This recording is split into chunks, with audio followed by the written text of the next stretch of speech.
Mesdames et messieurs, je vous adresse mes salutations distinguées et je suis honoré de vous accueillir sur ma chaîne YouTube.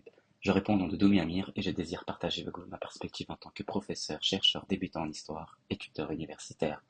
Aujourd'hui, nous allons voir comment l'histoire est un outil essentiel de réflexion dans le débat public. Dans un monde où l'actualité est omniprésente et où les opinions se confrontent en permanence, comprendre le passé nous permet de mieux analyser le présent. Mais comment l'histoire peut-elle réellement éclairer nos débats? Et c'est ce que nous allons explorer ensemble. Dans un premier temps, l'histoire pour contextualiser les enjeux actuels. Donc, dans le débat public, il est souvent marqué par des prises de position tranchées. Mais sans contexte historique, ces débats restent superficiels. L'histoire permet d'analyser les racines des problèmes et de comprendre les continuités et les ruptures.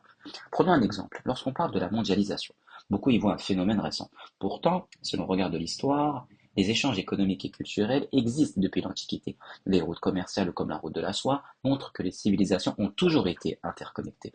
Grâce à l'histoire, on évite donc les jugements hâtifs et on adopte une vision plus nuancée. Dans un deuxième temps, l'histoire nous permet d'éviter des erreurs du passé. On entend souvent dire que l'histoire se répète. En réalité, elle ne se répète pas à l'identique, mais elle offre des leçons précieuses. Par exemple, les crises économiques du passé nous aident à comprendre les mécanismes des crises actuelles. La Grande Dépression de 1929 a montré les dangers du laisser-faire économique, ce qui a conduit à des réformes pour mieux encadrer les marchés. Aujourd'hui, face aux crises financières, les gouvernements se basent sur des expériences pour ajuster leurs décisions. En somme, l'histoire est un guide, non pas pour prédire l'avenir, mais pour éviter de reproduire ces erreurs. Dans un troisième temps, l'histoire est présente contre les manipulations et les raccourcis. L'un des dangers du débat public est la manipulation des faits historiques. Certains utilisent l'histoire pour justifier des discours biaisés. Par exemple, des figures politiques invoquent parfois le passé pour légitimer des actions présentes, en simplifiant ou en déformant les faits. Une bonne connaissance historique permet de repérer ces manipulations et d'adopter une approche critique. C'est pourquoi il est essentiel d'apprendre à vérifier ses sources et à croiser les points de vue. L'histoire nous apprend à douter, à questionner et à ne pas tomber dans la simplification excessive. Et ensuite, nous avons l'histoire pour nourrir une pensée critique et argumentée. Enfin, étudier l'histoire, c'est aussi apprendre à construire un raisonnement structuré.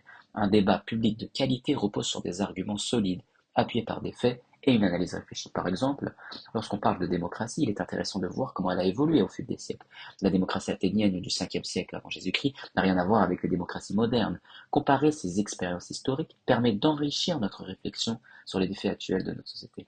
Pour conclure la fin de ce podcast, il faut comprendre que l'histoire n'est pas un simple récit du passé. C'est un outil puissant pour comprendre le présent et affronter l'avenir. Elle nous aide à contextualiser, à éviter les erreurs, à déjouer les manipulations et à argumenter de manière plus rigoureuse. Alors, la prochaine fois que vous entendez un débat, posez-vous cette question. Qu'est-ce que l'histoire peut nous apprendre sur ce sujet? Si cette vidéo vous a plu, n'hésitez pas à liker et à vous abonner pour plus de contenu sur l'histoire et son importance dans notre quotidien. Merci d'avoir regardé et à bientôt.